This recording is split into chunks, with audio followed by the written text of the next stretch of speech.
Hi, welcome to Naturally Mad. I am Mads and you are welcome. Why are you welcome, given that this is the first rebranded episode?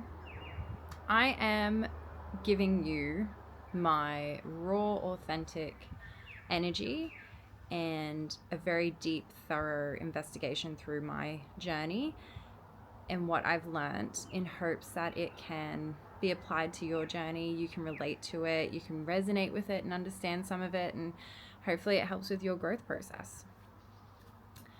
Because it's pretty lonely. It's a pretty lonely process going through all this, even if you've got a partner, you know. And so let's kick that off.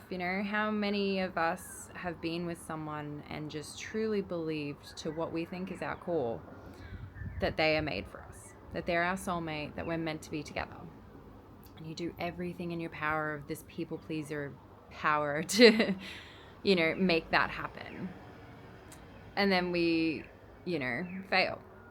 And we look at it and we're like, whoa, why didn't that happen? What's wrong with me? Immediately, it's always, what's wrong with me? And it's not a bad starting point, actually. Because now that question has just changed. I'm still the subject. But what's in that experience for me? What did I learn from it? What can I take into the next experience? Why? Just why? And why does this keep happening to me? So let me tell you about me. I am a hopeless romantic. I have very much believed in true love since I was very little. And in all honesty, I'm not quite sure whether it was in my household. I don't think I got it from my parents' relationship. They had a wonderful relationship. They were best friends and loved each other dearly. I do, however, believe that there were aspects that could be improved, like any relationship. However, I think for many of us, especially people my age, we grew up in this age of watching so many children's movies that were all about romance and happily ever afters. And, we recognized it, and the generation before us recognized it, and they've started making movies that aren't entirely about that. Finally. But, there's this sort of awkward wave at the moment where it's like trying to get this balance between dreaming and realism and what is in it for the self, So I'm a big believer in true love. With that true love, though, I am also a big believer in growing with a person and learning about them. I'm very much grounded in my understanding that there is no perfect person out there.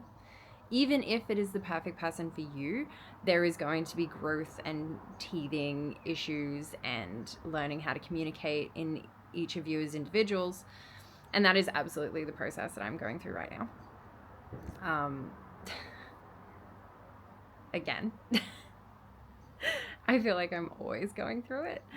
And what I've understood and noticed in my life now is that there's been an unwillingness, there's been a resistance to growing.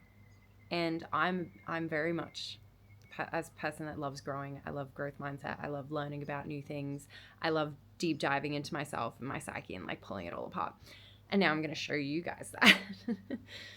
But first, with relationships, that is not something that everyone shares. Why can't you just be happy with what we have? Why can't you just be comfortable? Why do you always need to be on? Why do you need to think and pull apart everything? Why is everything you talk about so deep? I don't know. I can't tell you. It interests me. It's fascinating. Normal things are boring. I want to know like the deep psychological processes of the neural pathways in my brain of why this is happening. And I want to change it because I want the dream life. I want the dream guy. I want happiness all the time. I want to be able to control my triggers, and I want to be able to control my, the outcome of my life. I am the designer of this life. I would like to control that, please. Not just let reactive responses from my environmental conditioning when I was a kid come up, or, you know, your traumatic experience you had with an ex-partner then gets dragged into your current experience with your current partner, as much as we don't want it to, it will. It absolutely does. And it comes about in the most subtle of ways. Things we wouldn't even consider. And it sucks. And then I can admit what sucks for my partner or my friends and whoever I'm around is I'll pull apart theirs. Because it's interesting to me and it's factual. You know, it's psychology, it's physics, it's anatomy and biology. And then we can put a spiritual aspect on it of big picture, you know, with the big picture, the meaning of life. What is the point of this experience? And that's where the why comes in. The why is, you know, everyone's trying to just brush that aside. But that's what everyone's searching for. That's what this whole mental health industry is searching for. They want to know why and they want to improve it. And at the moment, from my experience in going to therapy and psychology, and I did find one that resonated finally, and she was actually a very spiritual person. And that is why it finally resonated and clicked to me. But for most, and I studied psychology at university as well. That's how much it interests me. I love neuroscience. For most, they leave it at the therapy. They leave it at the point where we know we've started to pull things out. We've started to question why we do things or what's in those experiences for us. And that psychologist's job is to give you prompts, essentially. It's prompting. And so it's our job to actually figure it out, and our job to then go, okay, I've got this information now. What do I do with it? And they don't actually have the tools to help us with that. Except for I got recommended to do cognitive behavioral therapy, which is essentially just mindfulness. It's just like a science word for it now. And the non-science word for it, actually the non-westernized word for it, is being meditative. Practicing, I am a yogi, me personally, as an identification. However, it's not as common as like Buddhism and other, sorry to blanket Buddhism with a religion, but a way of life. Yogi is a way of life. However, it is not. It is a perception of life. It is understanding the balance. It is understanding that there's more to life than what we can physically comprehend. There is more answers that we actually can hold in this headspace. So we look at, you know, you utilize your thinking, your overthinking, your thoughts as a tool. And you utilize your emotions as a tool. And you understand the depths of what those things mean for you as an individual. Because that is the real task. That is the real, I think, key that people are missing, is how individualistic we actually are. And that's why it's so important to resonate. Because if you're not listening to what feels true, not right, if you're not listening to what feels true to you, you cannot absorb it.